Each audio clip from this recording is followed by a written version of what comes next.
How many arrows does it take to kill? You know, now you told me last time that the hogs would be anywhere from 100 pounds, probably average. Some of them get up 300 pounds. How many arrows does it take to kill a 100-pound hog? Well, hopefully it just takes one. Hopefully. I mean, one can definitely do it, but it does depend. I mean, I have seen, cases where large hogs, I mean, they have a lot more fat and a lot more protection, and I have seen it take more than one shot. But typically, if you make a good shot and good placement, one shot can do it. But it also does make a difference too on how much the weight you're pulling back, like you were just discussing with her, how much the weight is. So, if you're a smaller person, it could put you at a disadvantage if you're not pulling back as much weight because you have less force whenever the arrow is shot. Okay, now, of all the hogs that you've killed or you've seen your dad kill or your mom kill, how many arrows is the most that you've ever seen it take to kill a hog? Well, unfortunately, my dad's not here to give you the total number that it takes him. He's going to go right under the bus. I hope you're listening, Mr. Terry. Oh, he's listening. He might be the record holder for that. He's the expert in that field. You need to have him on for that. And he also is the fastest runner from hogs when he runs out of arrows. Is he good at climbing scrub trees? Fast. He's a professional at that by now. Yeah. Oh, Mr. Terry, you're going to have to come on this show and defend yourself, because I can just see you taking one good shot, turning, running, climbing a scrub Texas tree with a hog hot on your heels. I can see it. I mean, they painted a graphic picture, and I think there's like 3 arrows sticking out of that hog, so your aim was bad. You didn't hit any vital organs. That's what I'm saying. That's pretty much. You hit the nail on the head with that one. You did.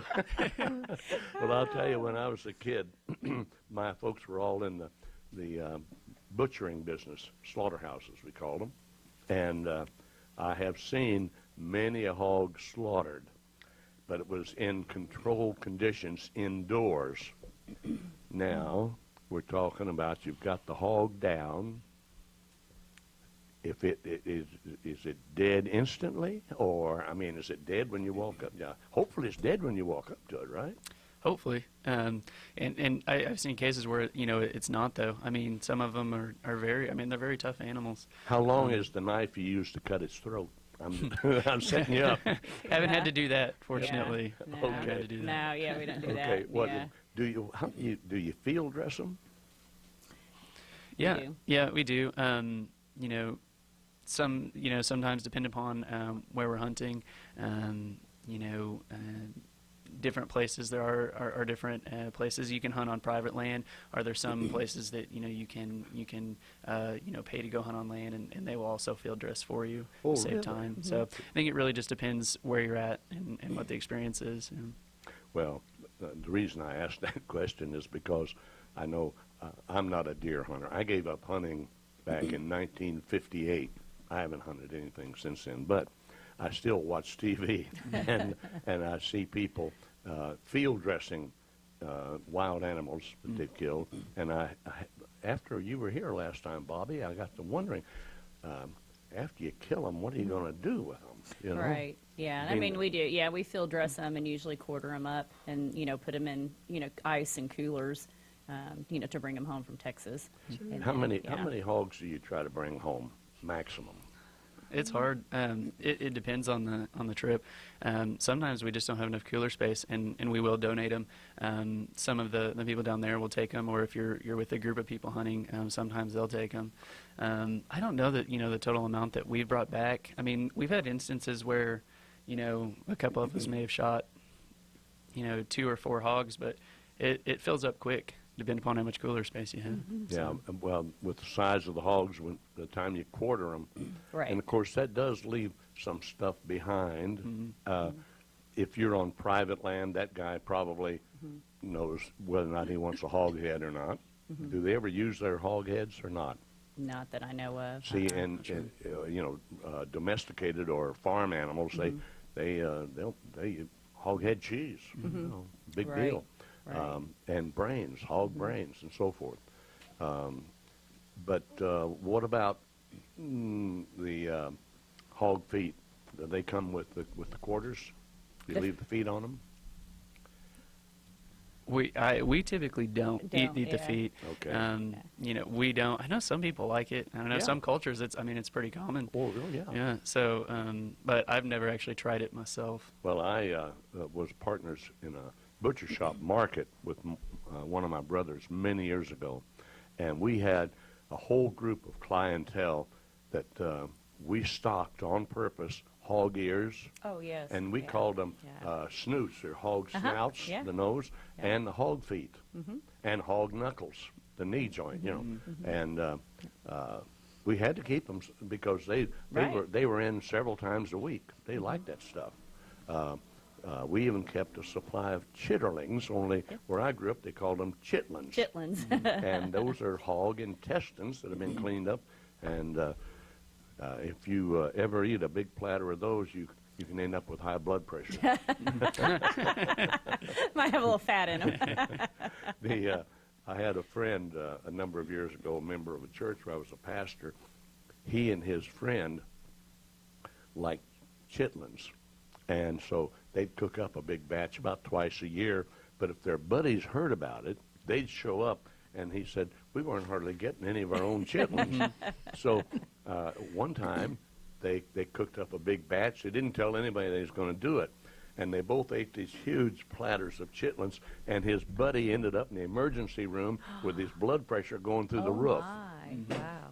Anyway, Wow. hogs are interesting animals. Jim Yeah. wants to know what the Smarter hog than wins. horses. What'd you say, Matt? Jim wants to know what the hog wins About the what? in the competition or whatever that is. What does the hog win? What does the hog win? Dr. Jim Whining. Whining That does not sound like a doctor-type question. It sounds more like a Jim Whining question. What does the hog win? The honor of going out in style. There you Being go. on our place. Well, there's a lot more I could ask you, and I probably will think of some other things about the hog hunting. We do, I kind of make light of it and so forth. But see, the reason that I find it so interesting is that my brothers were all hunters, Oh, gotcha. but they didn't hunt hogs. But we were all in the meat business, slaughterhouses, packing houses, meat markets. And so I found all of this fascinating. These questions came to my mind. What do they, about field dressing them? How do they get them home from Texas and so forth? I do want to ask one other question, though, Bobby, and this is probably best for you. How does your family like the wild hog meat cooked best? On the smoker. We have a big smoker. Is that yeah. Mr. Terry's job? That is his job, and actually he's very good at that. Does Mr. Terry have a first name? Kenny. Kenny? Kenny. Mm-hmm. Well, Kenny, you got to come on the show one of these days. All right, we'll move away from hog hunting for a little while. But just before we do, show them this bow and arrow again, in case we had somebody that tuned in late. Look at this. This is not like the bow and arrow that I use. It seems got a thing like a sight on it and levels and takes some power to pull it back and the arrow go. And the arrow that you have with you, Bobby, it doesn't look like it has a point on it. It does not. Yeah. Okay. Yeah. How come it doesn't? We didn't think that was probably a safe thing to bring in. Oh, Now, is this just a? Yeah, I mean it hooks on here, and it sits on here. So when you hold it, you'll pull. Whoops. All right. When you hold it, you pull this back. All right. Now, So. oh, is there a point that will fasten on there? Yeah, they make practice tips that are just tiny little tips that you can practice with it, and then otherwise you would put your other tip on that you would hunt with. are these, this sounds really bad because I don't know things. Are these reusable after you, They are, yeah. It just has a little screw yeah. end on it, and so you can replace. It's called a broadhead, so you can replace those whenever you Oh, use the wow. broadheads. And every so often you'll break an arrow, and you've got to replace them, which is quite Yeah. expensive. So Yeah. but they Wow. are. Oh, Do you yeah. prefer graphite or aluminum? I don't know. Graphite. Yeah. They're Graphite. tougher. It doesn't Yeah. bend like aluminum Mhm. does, right? The aluminum ones are typically heavier too. So I think it Sorry, can I depend. had to voice my question. Yeah, graphite. That one is a carbon arrow. You know, a lot of times we would always use carbon arrows. They're lighter. I used to see. It seemed like it was a lot more common to have aluminum arrows. I remember that when I was a lot younger, but as I got older, I always remember using carbon. I'm going to round out this section by a little report on my last hunting trip in 1958. Had a 16-gauge shotgun, full choke. What's that mean? Well, that means less scatter. The shot's more concentrated. And I went, which was what I would do about twice a year. On the last occasion, I went to a farmhouse east of my hometown of Moberly, Missouri, and it was occupied by an old maid and her bachelor brother, and they were old people by this time. Their last name was Collins, no relation to me, no relation. Dolly was his name, Jenny was her name. Dolly and Jenny Collins, and I didn't eat the rabbits or the quail, but they did. They loved wildlife, so they had, by wintertime, their garden had dried up and just not much there. But I walked into their garden, shot a rabbit, and I had a jacket. I could put the game in the back of it, and then I knew exactly where I'd be going, where to find the rabbits on their land and quail. And I'd come back with a bag full of rabbits and quail and knock on their door, and they'd get all that out. They loved it. So they liked to see me come to their place to hunt. Oh, wow. And that was the last time. It was in 1958. Oh, my goodness. So times have changed, and times changed for you. Because, folks, take a good look. Because it doesn't happen very often on Axe Media Group or the Happy Hour. We have a former policeman, formerly a member of, Matt, don't get that scared look on your face. It looked like his face, Don't scare me anymore, Dr. Paul. the color drained out of his face. No, I was just doing the math in my head, age-wise, Okay? Yeah. Now you see why we call it the Happy Hour. If Trent's a former police, are you a former police officer? Mm-hmm. But see, you don't look old enough to even graduated college yet. I know. It's I'm blessed with the young-looking genetics apparently, Yeah, how so old I are get you? that very commonly.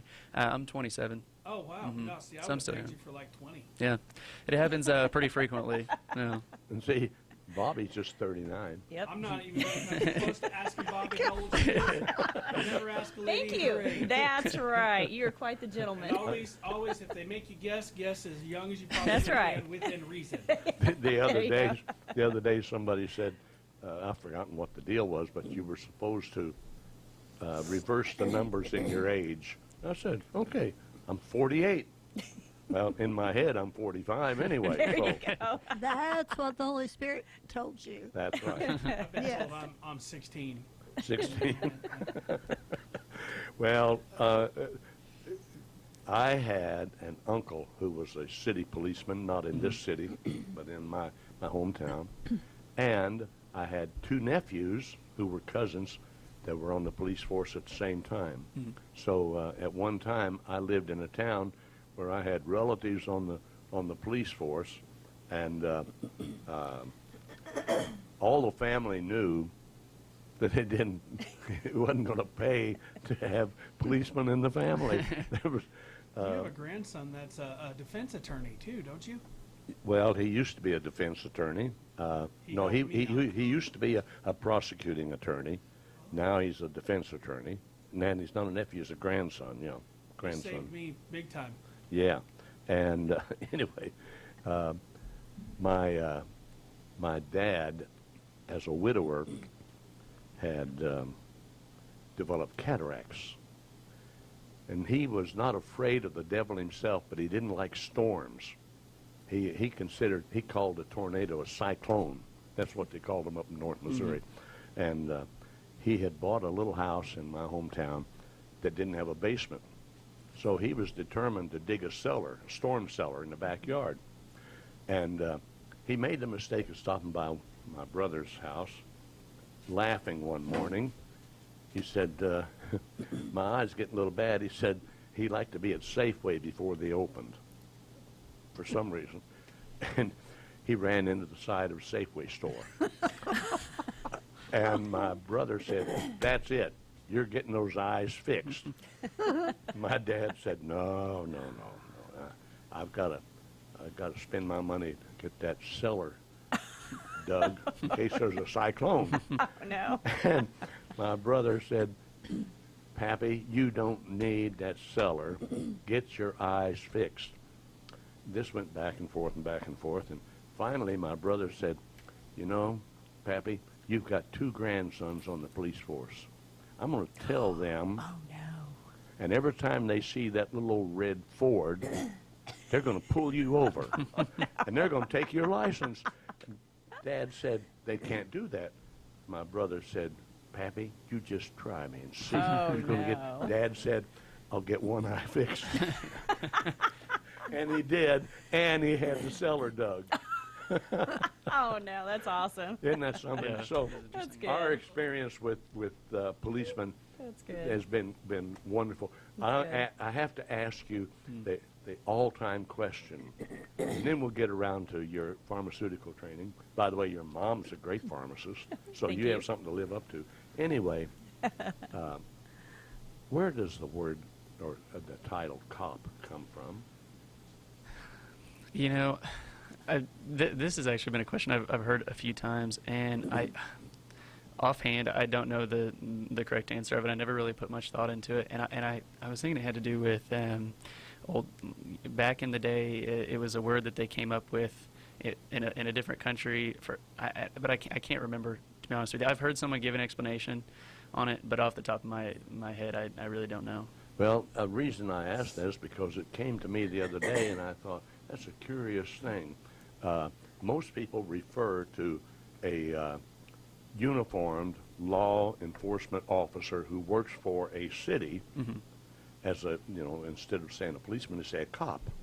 Now, if you have somebody that's in the sheriff's department, he's just a deputy. They don't call him a cop. So I almost went online to look that up, and then I got off track someplace else, so I thought, wow, that's okay. I'll just ask somebody who's been a cop. Don't Yeah, know. unfortunately, I don't have a good answer for you on that one. Before we get into pharmacy school, what was it like to prepare to become a police officer in the city of Springfield, Missouri? So in the city of Springfield, if they have a couple options now. If you have no prior law enforcement experience and you're not coming from another department, Springfield actually has their own academy, and the hiring process takes multiple months to go through. You have to do like an initial written exam. They're going to do an initial background check. You're going to have to do a physical fitness test. You have the interview process, and then they do like a full background check, which can take quite a long time. I think that was the longest period of time that I had to wait, where I didn't hear anything. I went through like the initial preliminary questions and the physical fitness testing and the interview very quickly, and I didn't hear anything for a couple of months. I'd say 2 or 3 months, and then they called me back and said I'd made it to the next step, and then I had to meet with a background investigator where they look in your history, they ask you some more detailed questions, and then after they go through that process, I had to do a polygraph test at one of the stations here in town, and then you also have to do a full psychological evaluation. good. Yeah, they sent us to a place here in Springfield, and it was probably it was an all-day thing. It was like 6 or 8 hours, where you would do in-person interviews, where they would kind of discuss your personal history, kind of see about your family history, see if there's any concerns that they should have, about your mental state, or if you've had family problems that could be an issue in the future that could, change your ability to, to work as a law enforcement officer. And then after you go through that process, and if you pass all of those tests as well, they can give you an offer to join the department. And at that point, you would have to go through the police academy. And Springfield's Police Academy is a 6-month academy. Whoa. So it is a 6-month academy. It's typically Monday through Friday, or there were some times where it'd be Monday through Saturday. It would depend upon the week. Were you paid while you were doing that? Fortunately, with Springfield, since you are part of the department at that point, you are paid, which is nice. You start receiving benefits, insurance, and such. Okay. Not all places are like that. It really depends on it, if it's an academy put on by a department, or they do have like police academies that you can go to and pay to get the experience, and then applied to, law enforcement agencies throughout the state as well. So it really depends on the agency whether or not you get paid. But it is, 6 months. Every day of the week there is training that includes, state and municipal laws, constitutional law. They'd have attorneys from the city come in and discuss constitutional law. You go over defensive tactics. You would do PT or training, physical training every day as well.